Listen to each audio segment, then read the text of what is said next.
Olá, bem-vindos ao Diversiarte, nosso podcast mensal que aborda como a diversidade é retratada no cinema, em séries, livros e arte em geral. Eu sou Pedro Schenck. E eu sou o Eduardo Stelita. No episódio de hoje, vamos até os corredores de Abbott Elementary, uma série que vai muito além do humor, para nos mostrar o que significa realmente pertencer a um espaço. Criada por Quinta Brunson, que também interpreta a protagonista Janine Tiggs, a série combina humor e crítica social para retratar o cotidiano de professores que enfrentam adversidades estruturais com criatividade e compromisso coletivo. Mais do que uma sitcom sobre educação, Abbott oferece uma poderosa reflexão sobre o que significa pertencer, especialmente em espaços onde faltam recursos, mas sobram vínculos humanos. Então vamos discutir como a série revela o impacto de lideranças empáticas, a força das redes de apoio e a importância de criar ambientes onde pessoas, e não só alunos, se sintam vistas, valorizadas e parte de algo maior. Porque no final das contas, pertencer é resistir, e ensinar, muitas vezes, também é um ato de amor. E para começar essa conversa, eu queria puxar uma pergunta para o Edu. Edu, qual seria a definição de pertencimento? E por que os programas de diversidade e inclusão estão falando mais sobre isso? Excelente pergunta, Pedro, porque antes a gente falava de DEI, né? Diversidade, equidade e inclusão. Agora se fala de diversidade, equidade, inclusão e pertencimento. Para entender o que a gente está falando quando a gente fala de pertencimento, é importante entender o conceito de inclusão, né? Tem várias definições de inclusão. Mas a mais comum no contexto da administração é um sentimento, né, uma percepção que a gente tem de que no ambiente de trabalho a gente tem duas necessidades humanas paradoxais sendo atendidas. De um lado, a gente é reconhecido e valorizado como um membro daquele grupo, né? A gente se sente pertencente naquele grupo, e do outro lado a gente sente que a gente é reconhecido também pelas nossas individualidades e pelas nossas identidades coletivas, né? Então, né, eu sou reconhecido, por exemplo, como uma pessoa LGBT no ambiente de trabalho, como uma pessoa com deficiência, como uma pessoa negra, mas não como um estereótipo de uma pessoa negra, de uma pessoa LGBT, de uma pessoa com deficiência, mas como um indivíduo único que tem também essa característica coletiva. Então, é esse embate entre é, o coletivo, o reconhecimento como membro de um grupo, né, coletivo, e também reconhecimento como uma pessoa única, né? Que quando a gente fala de pessoas de grupos considerados o mainstream, né, a maioria, isso não se coloca como uma questão, né? Num ambiente, culturalmente, a sociedade da forma que a gente tem ela estruturada, um homem branco, heterossexual, ele já é reconhecido como uma pessoa, um indivíduo único, né? Mas uma mulher negra com deficiência não, né? Então, a inclusão tem a ver com essa percepção, com base em comportamentos dentro do grupo que fazem com que a gente se sinta que essas duas necessidades, de tanto se sentir como parte, valorizada como parte daquele grupo, e como também se sentir, né, é, como uma pessoa única, né, e vista a partir das suas diferenças coletivas também, né, entendida como uma pessoa negra que tem necessidades específicas de pessoas negras e que vai ter necessidades específicas de quem aquela pessoa é, né, como indivíduo. Então, esse é o conceito de inclusão, essa percepção de algo que vem de fora para dentro. E presta atenção que eu utilizei a palavra se sentir pertencente, que não é a mesma coisa do que sentir pertencimento. Pertencimento é algo que vem de dentro para fora. Quando a gente se sente bem e se sente confortável naquele grupo, como se aquele grupo fosse a sua tribo, né? E aí a gente fez um episódio falando de segurança psicológica, quando a gente sente pertencimento, a segurança psicológica já é um dado da equação, ela já está lá, né? E eu acho que é isso que é muito bacana em Abbott Elementary, porque as pessoas se sentem confortáveis para ser quem elas são, se sentem respeitadas dentro das suas identidades, como mulher, como uma pessoa negra, no caso do Jacob, né, como um homem branco numa comunidade negra. Então você tem todos aqueles personagens ali sendo acolhidos como são, em todas as suas complexidades, em todas as suas nuances, externamente, né, de fora para dentro, mas também elas se sentem pertencentes de dentro para fora, né? Elas sentem esse pertencimento. Então, pertencente vem de fora para dentro, pertencimento sentir pertencimento é de dentro para fora, é algo que está dentro de você. E uma frase que ficou muito famosa do ator Groucho Marx, né, ator comediante, lá da década de 40, 50, lá nos Estados Unidos, que ele diz: eu não gostaria de fazer parte de nenhum clube em que me aceita como sócio, né? Então, essa frase, eu acho que ela é muito bacana, ela é muito representativa de como esse processo de pertencimento, que é algo que também parte do indivíduo, né? Tem pessoas que não vão sentir pertencimento em nenhum lugar. Eu já fui expatriado, eu estudei também sobre, né, chamado Third Culture Kids, né, as crianças que vêm de vários contextos culturais, né, que moraram em diferentes países e que os pais vêm de um contexto, mas moram num outro, vêm de uma cultura, mas moram num outro país. E uma sensação muito comum é essa sensação de não pertencer a nenhum lugar, de você não pertencer ao seu país de origem, mas você também não pertence ao país onde você está. Quando você é imigrante por muito tempo, no caso, eu fui por 12 anos, você começa também a sentir esse não pertencimento, porque você está em um ambiente que você não faz parte de nenhum dos ambientes completamente, porque quando você sai do seu país por muitos anos, você perde um bando de memes. Aí, felizmente, eu tive o Fernando e você também para me educar nas culturas de memes, 10, 12 anos que eu perdi no Brasil. Mas no outro país você não tem uma série de referências culturais da infância que são ponto de conexão entre as pessoas e que você não viveu, que você não tem. Então, você tem uma série de experiências em que você não sente que você pertence, né? E aí você pode acabar desenvolvendo essa síndrome, que eu estou chamando aqui, não é uma condição psicológica, mas essa síndrome de Groucho-Marx, né? Eu fiz até mesmo por um tempo acompanhamento psicológico para trabalhar essa questão do pertencimento, para eu realmente me sentir pertencente nos espaços onde eu estava, porque você começa a perceber tipo as lacunas, né? E o que você não vivenciou em um ou outro lugar faz com que você não se sinta totalmente integrado naquele ambiente. E acontece nas nossas vidas de também encontrar as nossas tribos.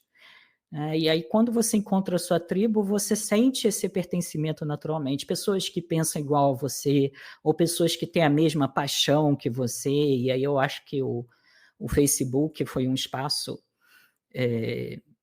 Foi, porque eu não sei se ainda mas foi um espaço em que muitas pessoas de diferentes comunidades, né, de interesse se encontravam. As pessoas que gostam de fazer origami, as pessoas que gostam daquilo outro. E aí você encontra uma tribo e automaticamente você sente pertencimento, e aí você pode tirar as suas máscaras, você não fica tão preocupado com você, e se aquele ambiente é um ambiente que né, encoraja as pessoas a serem abertas, a falarem, né, criam esse ambiente de segurança psicológica, e essa experiência de pertencimento que vem de dentro para fora também, ela aflora, né? Então, eu acho um conceito assim muito interessante. Eu já Eu já dei curso, já dei aulas sobre essa experiência de expatriados, de imigrantes que passam muito tempo fora, que têm essa experiência de não pertencimento. E, obviamente, quando a gente vai para um ambiente corporativo, são pouquíssimos os ambientes onde as pessoas sentem realmente pertencimento, né? E eu acho que um sinal de que você sente pertencimento é quando você começa a falar nós na empresa, parar de falar a empresa, né? A minha empresa, o meu chefe, não, nós estamos passando por isso, nós estamos com essa dificuldade, nós estamos. Isso é um sinal de que você sente esse pertencimento, que vem algo e é de dentro de você para o grupo. E quando a gente conversou, né? Porque em alguns processos, quando a gente escolhe o episódio, a gente escolhe o tema e depois escolhe a série ou o filme, né? No Abbott, o processo foi inverso. A gente falou, eu quero falar sobre Abbott. E aí depois a gente ficou, putz, mas qual é o tema? Vamos falar de cultura de respeito, vamos falar de pertencimento. E aí, uma hora a gente bateu essa luz, né, Pedro? De falar, não, vamos falar de pertencimento, que eu acho que é uma série que exemplifica isso muito bem. A Abbott tem um aspecto que é interessante, que ela veio, né, ela foi inspirada, a Quinta Brunson já deu entrevistas falando que ela veio inspirada no The Office, né, até o estilo de câmera, que é aquele estilo meio, né, falso documentário, que tem no The Office, no Modern Family, eles recuperaram, né, na série, na Abbott. Mas ela assistia The Office e ela achava que era uma realidade muito distante da realidade dela, como uma pessoa negra, crescendo numa comunidade negra, e ela queria fazer uma série de um ambiente de trabalho que fosse, né, tivesse aspectos de cultura negra. E tem até uma entrevista que é muito interessante, que a pessoa pergunta assim, nossa, mas você tem um romance dela com o Greg, né, que é o Todo Mundo Odeia o Chris, né? Você tem o romance da Janine com o Greg, e acontece um pouco parecido com o romance do Jimmy da Pen no The Office, mas a diferença é que o romance do Jimmy da Pen, né, as pessoas ultrapassam quando a outra pessoa está num relacionamento, né? Elas meio que se colocam naquela posição, eu gosto de você quando eu estou num relacionamento. E ela falou, cara, isso não, dentro da minha experiência como mulher negra, isso não faz parte da realidade da minha comunidade. A gente não faz isso. A gente respeita a pessoa porque a gente tem um desejo, né, um sentimento, e tipo assim, a gente respeita se a pessoa está num relacionamento com outra pessoa, né? A gente se interessa, a gente quer estar próximo, mas a gente não ultrapassa esses limites, né? Isso, eu não estou aqui fazendo julgamento de valor se é ou não é assim, foi ela que falou, tá? Mas eu achei muito interessante que ela ela queria dar um pouco dessa experiência, mas eu acho que tem uma outra característica que eu queria ver com você e que eu acho que tem a ver com essa coisa do pertencimento também, é que é uma série que me parece muito mais autêntica. É óbvio que é uma série de humor, é óbvio que tem umas situações que são às vezes um pouco mais exageradas, mas é um ambiente que me parece muito mais autêntico, muito menos forçado, né? A série é muito menos forçada nas situações que estão ocorrendo que uma The Office, né? Talvez porque o modelo do The Office já ficou datado e hoje em dia a gente pensa num outro formato, de uma outra forma. Mas o The Office está ali naquele tipo de série um pouco como Friends, com umas situações que são às vezes um pouco estapafúrdias demais. E na Abbott Elementary me parece que são situações muito, muito reais e muito autênticas. E aí tem uma outra coisa que você trouxe na fala, Pedro, que eu achei muito bacana, que essa questão dos recursos, né, da falta de recursos e como eles lidam, e que como também os desafios externos são o vilão. Não precisa ter um vilão na série, né? Ela não tem um vilão direto, né?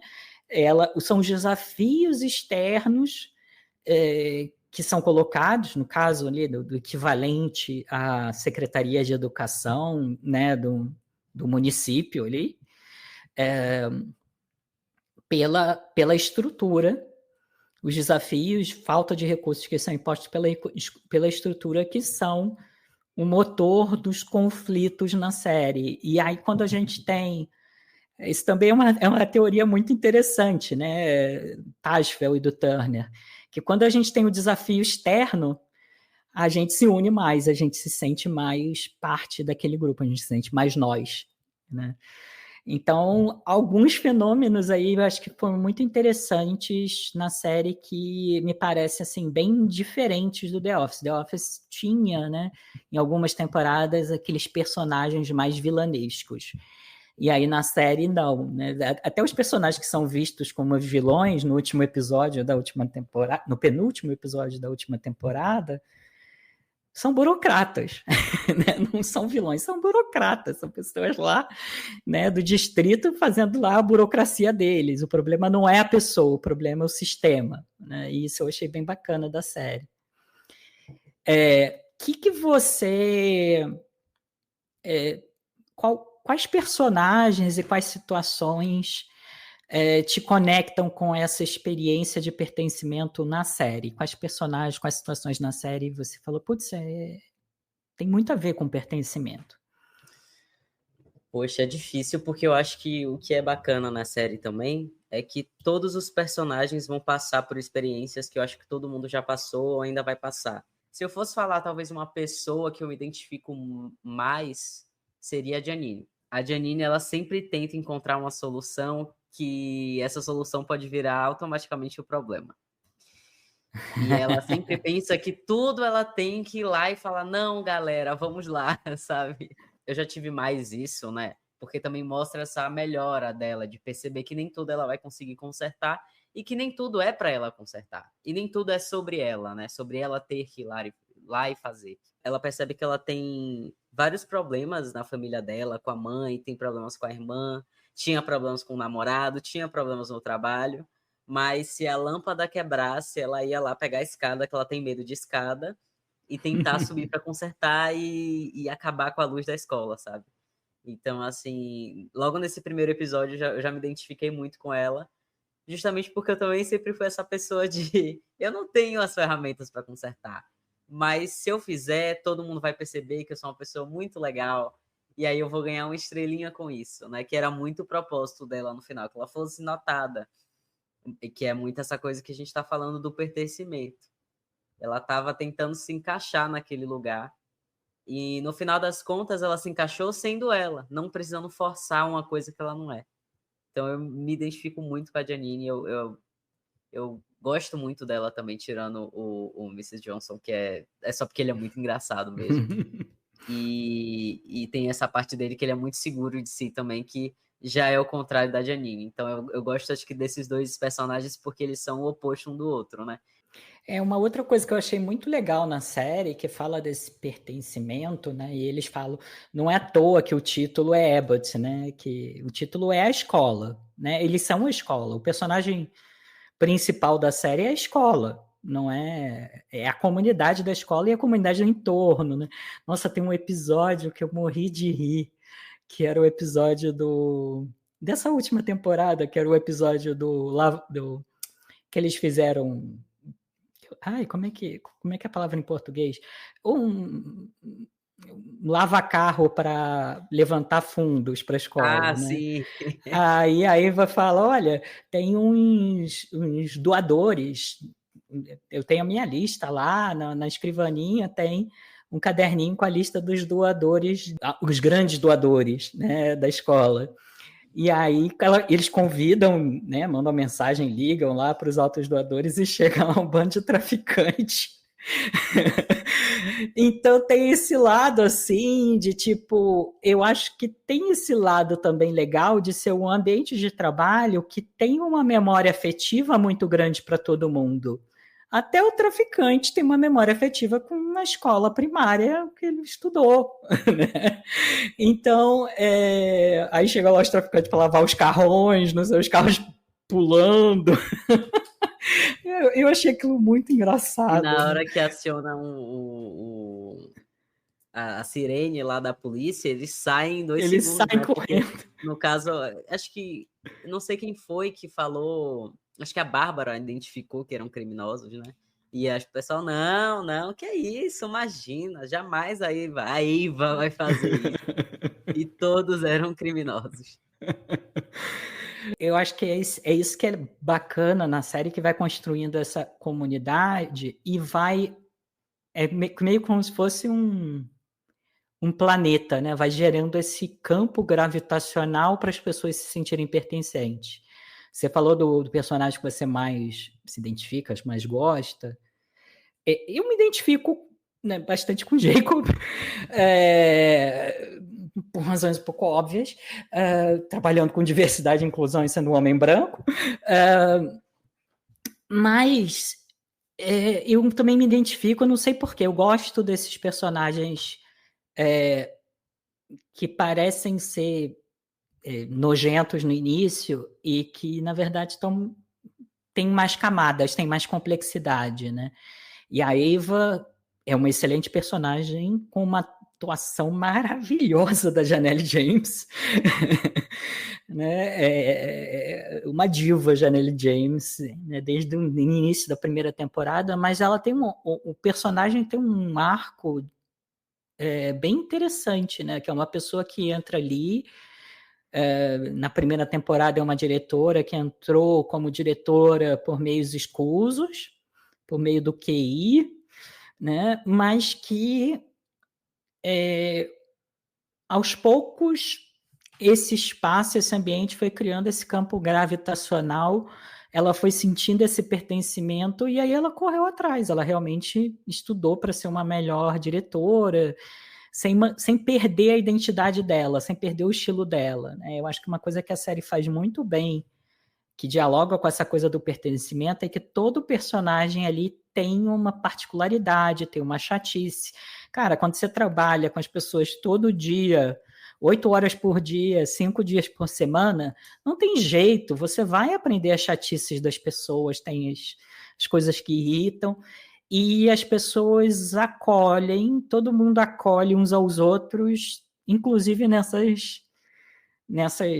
nessas características peculiares, né? Então tem a Bárbara lá, também o episódio que fala disso, depois eles foram seguindo com esse tema, né? Que ela fala o nome dos atores brancos, atores ou cantores, celebridades brancas, confundindo, né, quando eu queria dizer de uma pessoa, celebridade negra. Então ela fala, eu vou para casa, eu vou ouvir um pouquinho de Millie Bobby Brown. Aí ela está falando de Bobby Brown. O Tommy Lee Jones é um dos atores que mais contribuiu para o reconhecimento de atores negros. Aí, Tommy Lee Jones é o James Earl Jones. Então, cada um tem umas particularidades que são acolhidas e são aceitas pelos outros, né? E eu acho que o outro aspecto que eu acho que é muito bonito do Jacob, que é uma pessoa que quer ser um aliado, né? Que se posiciona como um aliado, que se educou para ser um aliado, do ponto de vista racial, né? Obviamente ele tem as intersecções dele, mas, né, atuando com alunos negros, que é aceito e é debochado ao mesmo tempo, é acolhido e é debochado ao mesmo tempo pelos alunos, e que tem essa autoconsciência, né? Quando ele às vezes ultrapassa alguma linha, ou ele fala alguma coisa que não podia ter falado, ele é a primeira pessoa a falar, putz, passei, não devia ter dito isso, ou os outros, não é, isso daí é melhor você não falar desse jeito, né? Escolhe outra palavra, fala de uma outra maneira, né? Então, eu achei que isso é muito, muito bacana. Eu acho que a gente consegue eu acho que no mundo de hoje, em que as pessoas estão tão no online, estão tão no mundinho delas, tem uma série sobre pertencimento, ajuda a gente a se identificar também com os diferentes personagens. E eu acho que, tipo, como você trouxe, né? Eu acho que tem um aspecto de ser algo leve, mas tem um aspecto de ser algo, e não vou dizer inspiracional, porque não é. Mas eu acho que tem um aspecto de tipo, não sei, um exercíciozinho de empatia, né? Você sai daquela série depois de assistir 1 ou 2 episódios, porque os episódios são curtinhos, estão disponíveis no Disney Plus, né, Pedro? Que está atualmente, né? Estão disponíveis no Porque é Disney Plus, acho que é da Paramount, né? na Não. Paramount. Mas não E faz parte do Disney Plus? não, é do Paramount, acho que é Amazon, é Disney Plus agora, porque eles eram É Disney Plus, é. de uma outra plataforma que eu não me lembro agora, Ah. mas é lá mesmo. Aí, eu acho que tem esse lado meio de... É uma série que meio que é um exercício de empatia, você ouvir as pessoas pensar, como você falou, né? A Janine tem uma personalidade, às vezes quer ir para, né, para a resolução do problema, mas aí percebe, não, talvez eu não precise estar sempre na resolução do problema. Eu acho que todo personagem tem um arco bonito e que as pessoas vão se aproximando ali. Você falou do episódio do Jacob, né, que ele é gay e vai passar o Natal. Eu acho que tem um episódio que é muito legal também do Eddie, do nosso famoso Chris, do Todo Mundo Odeia o Chris, que no Dia das Mães, a mãe dele morreu e a Bárbara chama ele para passar o Dia das Mães com ela. E aí ela vai fazer uma festa na casa, aí chama um bando de gente, não sei o quê, e aí tem uma celebração de Dia das Mães, não sei o que lá. E ele no final ele fala, olha, isso é segurança psicológica, né? Isso é você se sentir pertencente e pertencimento. E fala, olha, Bárbara, achei bonito o seu gesto, mas eu não preciso de uma celebração de Dia das Mães, eu não preciso que alguém me lembre no Dia das Mães que a minha mãe faleceu, porque eu carrego ela com ela todos os dias, eu não preciso de ter isso, de passar essa data, para mim é uma data mais de tá fechado em mim e não tá nesse hype que tá todo mundo de Dia das Mães, porque me conecta ao fato da perda, né? Essa perda nesse dia específico, mas eu não preciso desse dia para honrar minha mãe e celebrar minha mãe. É mais ou menos isso, a fala dele, né? Spoiler de um episódio de 70. Mas eu achei muito bonito, né? De você poder ter essa relação, e que legal se a gente tivesse essa relação num ambiente de trabalho, porque a gente pensa, às vezes, a questão da segurança psicológica como uma coisa assim, procedural, é algo que a gente tem que colocar, é algo... Não, a segurança psicológica é algo que a gente vive quando a gente está realmente num ambiente onde há inclusão e há esse pertencimento, né? Que a gente consegue estar próximo da pessoa para poder falar de coisas difíceis da gente, né? E eu acho que é isso que vai mudando ao longo da série e a gente vai vendo essas relações mudando, né? A Janine que via na Bárbara essa figura, né, a mentora dela, e é realmente uma mentora para ela, mas ela também, ao longo do tempo, vai passando a acolher os momentos em que a Bárbara tem necessidade dela, né? E eu acho que é isso que é bacana, ela vai começando a se sentir mais em pé de igualdade, porque esse lado meio afobado do início é da personalidade, mas é também de uma pessoa que está começando ali, a Bárbara tem, sei lá, 35 anos trabalhando com educação infantil, então é óbvio que elas tinham experiências diferentes, mas ao longo do tempo essas experiências vão se nivelando um pouco e as pessoas podem estar disponíveis para ajudar onde a outra pessoa tem dificuldade, né? Isso eu achei bem, bem legal da série. Uma coisa que eu queria acrescentar hoje no episódio, né? A gente falando sobre o pertencimento e falando sobre ambiente escolar. A série também me leva muito para quando eu era estudante, né? Não só na escola, quanto na faculdade. E eu acredito que a escola, talvez não para todo mundo, porque também é um ambiente em que pode te trazer muitos traumas e muitas experiências negativas, claro. Mas para muitas pessoas, e como foi para mim, foi também um lugar em que eu me senti pertencente, né, com Uhum. os amigos que eu fiz, que são amigos que eu trago até hoje, muitas pessoas eu, sei lá, pessoas que eu conheci com 11 anos de idade, eu tenho uma proximidade ainda com essas pessoas, e foram pessoas que, quando eu me entendi enquanto uma pessoa trans, foi quem me acolheu, mesmo não entendendo muito sobre, né, mesmo quando naquele tempo, que não faz muito tempo assim, porque eu sou jovem, eh Você ainda gosta não de se K-pop? falava. Eu sou jovem. Eu Sou gosto de jovem. K-pop. Então, mesmo assim, a gente ainda não falava tanto, né, tinha algumas coisas na televisão, mas não tanto. Também tem essa parte, né, na série, não só dos personagens principais, mas das crianças, que são maravilhosos, são atores mirins incríveis. Eles ensinam muito também sobre isso para os professores, né, que é a diferença da série, né, que eu acho muito bacana a conexão que eles criam, como se fossem os filhos deles.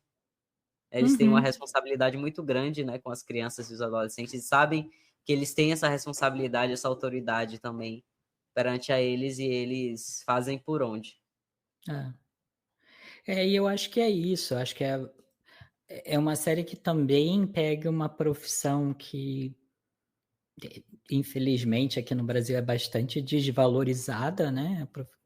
Profissão do professor, ainda mais professor de educação infantil, talvez mais ainda, e, e revaloriza isso, né? Eu acho que a série consegue equilibrar muito bem esses dois debates quando a gente começa a politizar as necessidades de diferentes grupos minorizados, né?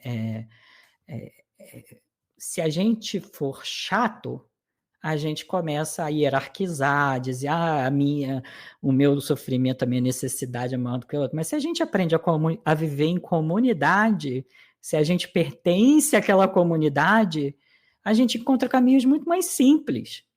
Né? Vamos acolher, não vai ser Natal, é Festival do Inverno, mas não vai ter árvore. Não, vai ter árvore, o inverno tem árvore, com neve, não tem problema. Né? Então, existem muitas formas de poder acolher as necessidades dos diferentes grupos sem ficar uma coisa procedural, burocrática. Eu acho que a série ela traz esse lado de tipo do orgânico. Isso a série mostra de uma forma muito boa e muito positiva, né? Que existem caminhos. É natural, deveria ser essa generosidade, essa empatia deveria ser lugar comum, né? E aí esse é um pouco desse lado mais aspiracional da série. Né? A gente está aqui analisando, gente, mas não é uma série cabeçona, não. É realmente uma série leve e que joga essas questões e põe você para pensar. Né? Em uma série de 20 minutos joga essa questão, faz você rir um pouco e põe você para pensar sobre essas situações. Que, tipo, como a vida em comunidade pode ser muito mais fácil do que a gente está achando e com muito menos recursos do que a gente acha que precisa, né? Aprendendo a lidar com muito menos recursos que a gente acha que precisa. Me conta um pouco das suas experiências de pertencimentos. Quais foram alguns das tribos, dos espaços onde você esteve que você sentiu essa naturalidade para ser quem você é? Né? Você mencionou um pouco alguns dessas amizades, né, da primeira escola. Sim. É que, consequentemente, essas pessoas que eu tive essa relação, ao longo dos anos, né, todos foram se identificando na comunidade LGBT. Né? A Oh, que gente foi, legal. aos pouquinhos, a gente foi se descobrindo conforme os anos foram passando. Então, desde o início, eu sempre me senti muito mais confortável, né, de fazer amizade, de estar ao lado de pessoas que fossem da comunidade LGBT. Mas eu era a única pessoa trans. Então, depois de um tempo, eu senti um pouco essa necessidade de fazer mais amizades e ter mais laços com pessoas trans. Então eu diria que na comunidade LGBT eu sempre recebi esse abraço, de forma geral, com amigos, trabalho, até familiares que sempre são os familiares que vão abraçar mais. Até, acho que eu posso até já falar de uma das dicas, né? Uhum. Eu li um livro quando eu estava começando a me entender como LGBT. O livro é de 96. Eu li quando eu tinha 20 anos, 20, 21 anos, não, 22. Eu tinha acabado de me descobrir, né? De me descobrir não, né? De me declarar, né? Tava nesse processo, assim, de saída do armário como LGBT. E, e aí eu li esse livro, se chama Virtually Normal, do Andrew Sullivan, que é um escritor norte-americano, um jornalista norte-americano, era editor de um jornal, né, de uma revista voltada para questões de política.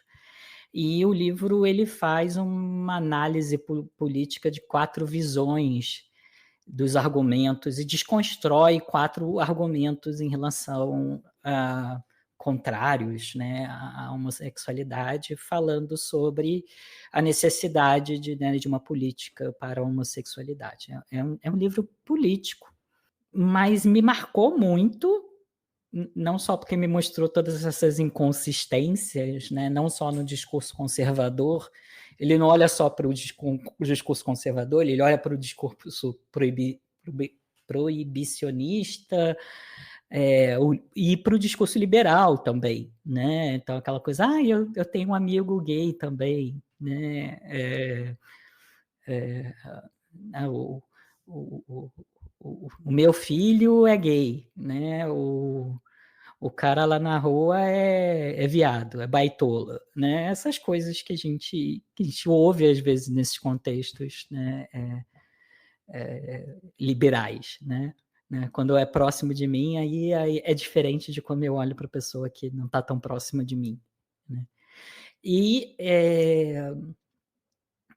e o livro é muito interessante, mas o que me marcou mais no livro foi a introdução. Ele conta um pouco dessa metáfora de quando ele se descobriu como uma pessoa, né, começou a se declarar, né, como uma pessoa LGBT, porque essa saída do armário é uma coisa que a gente faz, né, que quando você diz, não dá para desdizer, né? E eu acho que quem está fora da comunidade não entende o peso disso. Não dá para falar hoje, eu sou, né, você, por exemplo, falar, eu sou uma pessoa trans, e no dia seguinte, não, tava brincando, gente, não sou não, né?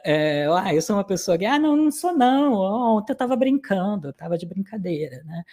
E isso é algo que é imputado na gente muito cedo, né? Com 20 anos, né? Essa pressão pelo rótulo, né, que a sociedade coloca, né? E, e aí ele conta nessa introdução essa metáfora dele se descobrir num avião com um bando de gente que ele não se identifica, de acordo com, né, com os signos e as imagens que a gente tinha lá na década de 90, ou antes, né, do caso, porque quando ele escreveu em 90, talvez na década de 80, na década de 70, em relação a pessoas LGBT, as representações que tinham em relação a pessoas LGBT, e ele se sentia tipo, estou indo no avião para um destino que eu não conheço com um bando de gente que, tipo, não tem nada a ver comigo. Né? Então, a experiência assim, oposta do pertencimento, né? Esse total não pertencimento, essa incerteza. Né? E eu me lembro que nessa época, quando eu li o livro, eu falei, caramba, né? Ressoa essa sensação do não pertencimento. E hoje, eu também me identifico assim muito dentro da comunidade, eu me sinto com muito confortável para falar que eu estou dentro da comunidade, e eu ainda digo mais, eu prefiro falar que eu faço parte da comunidade LGBT do que falar que eu faço parte da comunidade gay, porque eu acho que a experiência da comunidade gay, ela às vezes é muito restritiva, né? E ela fica limitada a alguns temas centrais, especialmente temas relacionados à solteirice, né? Que não necessariamente dialogam com o meu momento de vida também, né? Então, acho que depois, sei lá, deve ter uns 25 anos que eu me identifico como uma pessoa LGBT, hoje em dia eu me sinto assim, muito confortável para falar que eu faço parte da comunidade LGBT, que eu não sou só uma pessoa gay cercada por outras pessoas gays. Na verdade, eu tenho mais amigos bissexuais, mais amigas lésbicas, né? Algumas pessoas trans que eu conheço, né? Conheço pessoas, interagi já em alguns momentos, não tenho nenhuma pessoa não binária próxima, mas já interagi, já tive, né, em contato com várias pessoas não binárias. Eu realmente me sinto muito confortável dentro, né, desse ambiente da comunidade LGBTQIA+, e sinto esse pertencimento, né? E isso eu acho que é uma coisa assim, é muito diferente de ter uma visão, para mim, falar, eu me sinto parte da comunidade gay, é como se eu estivesse falando, eu só me preocupo com esse único grupo aqui. E se a minha realidade fosse de eu estar só em volta de pessoas gays, tudo bem, mas eu acho que eu fui construindo ao longo dos anos, ao longo dessa minha identidade, uma flexibilidade para poder me sentir pertencente dentro da comunidade LGBT, até mesmo quando eu estou em contato com pessoas heterossexuais, ou que não fazem parte da comunidade LGBT, né? Porque tem pessoas hétero que fazem parte, né? Mas eu hoje em dia eu me sinto muito confortável nesse ambiente. E eu acho que esse livro é um livro, se você está se descobrindo e está entrando nesses debates, né, e está às vezes até buscando, né, uma afirmação para as pessoas próximas a você, eu acho que é um livro muito interessante para ler, porque ele ajuda a trazer, a desmontar alguns dos argumentos mais frequentes que volta e meia vão e voltam, né? Então, o livro é de 96, ficou datado? Não, olha os Estados Unidos de hoje em dia. Não ficou nem um pouco datado, né? Os argumentos ainda são os mesmos, os discursos contrários, né, à homossexualidade, à transgeneridade, são os mesmos de 30 anos atrás. Então, eu super recomendo, e eu acho que é um livro que ajuda você também se identificar e a perceber como é que você se sente aí nesse avião. Hoje em dia eu estou felizão indo nesse avião. Se fosse só com gay, eu talvez estaria meio de saco cheio de estar nesse avião. Mas gente de todas as pessoas, todas as letrinhas da comunidade, eu estou super de boa nesse Você, avião. assim, onde tem gay, tem paz? Talvez não. Exatamente. Junta muito gay, aí você não tem paz, não. Não dá certo. Mas junta muita gente de qualquer grupo, começa a ficar meio chato, começa a ficar meio restritivo. Total. E eu acho que também varia muito de... Talvez isso seja em qualquer comunidade. Assim, a idade que as pessoas vão ter, as vivências, a gente também vai entrando em outras vertentes. Tem pessoas, homens pretos e gays, e homens brancos e gays, né? Tem a coisa do padrão. E aí você vai cavando, e a gente vai chegando em muitos lugares. Até na comunidade trans, tem a questão das pessoas que têm passabilidade e preferem não ser reconhecidas enquanto pessoas trans. E tem outras que batem no peito e, se pudesse, gritava, eu sou trans. Então, assim, a gente está falando um pouco da nossa bolha também, da nossa vivência, né? Claro que existem muitas coisas aí para além. Se a gente fosse falar, ia dar aqui 1 ano de podcast, só falando disso.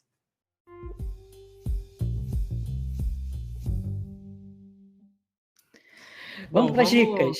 Vamos para as dicas. Eu posso começar? Eu vou dar uma dica que, na verdade... Olha bem a pessoa, né? Eu vou dar uma dica que eu não assisti.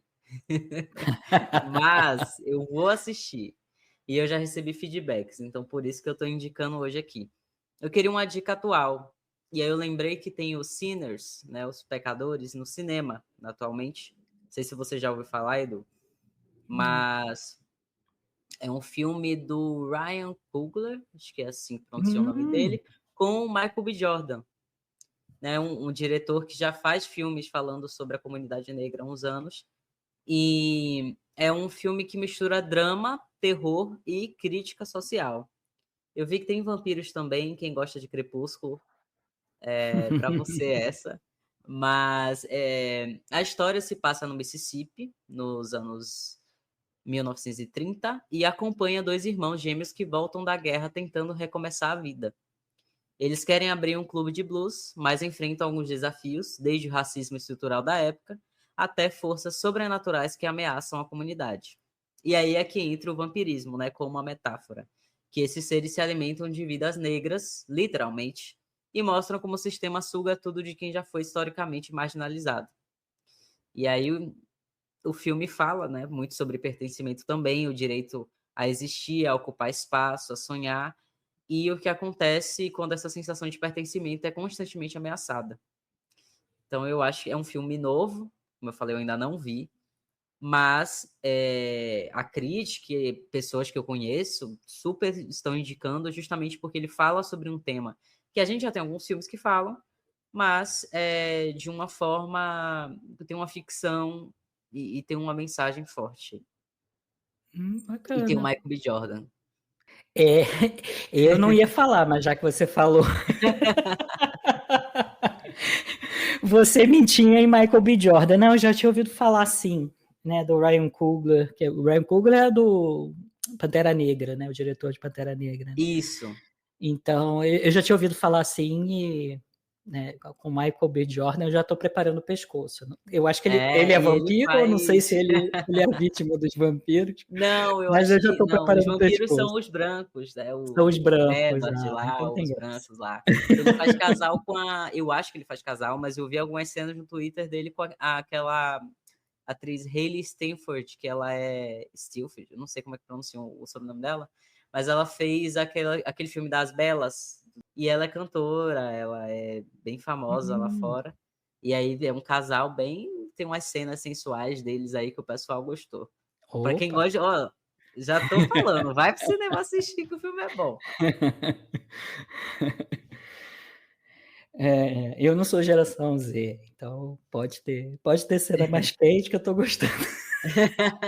É verdade, né? É verdade. Minha geração não gosta muito dessas coisas.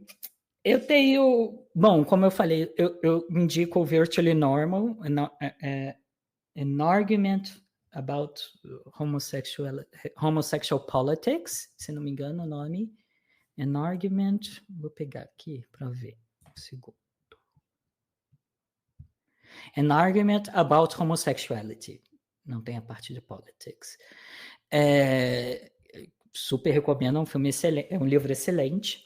E recomendo também um filme e uma série. Um filme que eu recomendo é o Flow, que eu já falei várias vezes do Flow. Para mim foi o melhor filme do ano passado, um dos melhores. E, tipo assim, Flow e Conclave e Ainda Estou Aqui estão num páreo os três. E é um filme sobre pertencimento, né? Apesar das diferenças daquele grupo, aquele grupo pertence e cria um laço de pertencimento ali. Então é mais do que sobre inclusão, é sobre encontrar o seu papel ali dentro daquela dinâmica, dentro daquele grupo. E é realmente um filme muito bonito, eu super recomendo, super recomendo. É uma animação, né? E uma série que eu acho que é uma série que conta muito bem essa história, essa jornada de pertencimento, é Veneno, né? Dentro da comunidade travesti, lá da Espanha, contando a história da Veneno, que, né, guardadas as proporções, sabendo que Inês Brasil não é uma mulher trans, guardadas as proporções, era uma figura tipo Inês Brasil aqui, né? É uma figura assim muito famosa, muito expansiva, né? Muito quebradora de tabus, né?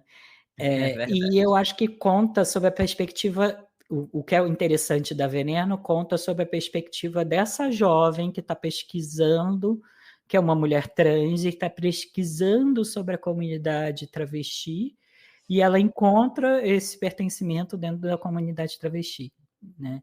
Dentro dessas tias, né? Desse grupo de tias, já com uma certa idade, né? Amigas da Veneno. E aí fizeram depois o Vestido para Matar, que eu ainda não li. O Vestido Azul, né? Vestido para Matar, não, Vestido Azul. É. Que é a Ainda segunda também temporada. não parei para ver ainda. Que eu ainda não vi, mas eu tô muito louco para ver, porque Veneno é realmente uma série incrível.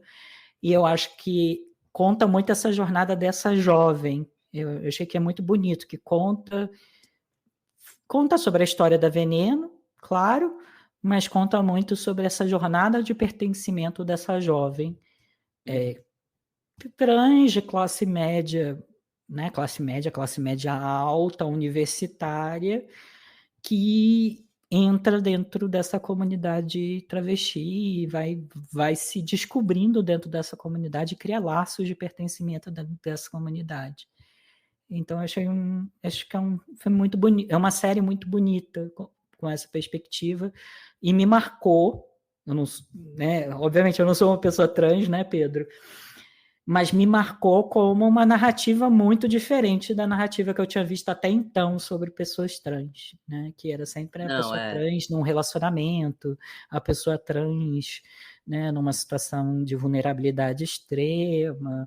Existe a vulnerabilidade da comunidade travesti lá da Espanha, mas também tem muitas outras coisas que são muito mais complexas e muito mais profundas. E eu achei muito bonito essa incursão dessa jovem se descobrindo dentro dessa comunidade. Veneno é um grande marco, né? Veneno é... Todo mundo que eu falo para assistir gosta muito. A produção, a história, tudo é perfeito. Dá até saudade, vou até rever. A gente fez um episódio também que a gente vai linkar. O primeiro episódio meu aqui do Diversiarte. Super indico. Primeiro episódio do Pedro. Minha voz tá um pouquinho diferente, mas sou eu.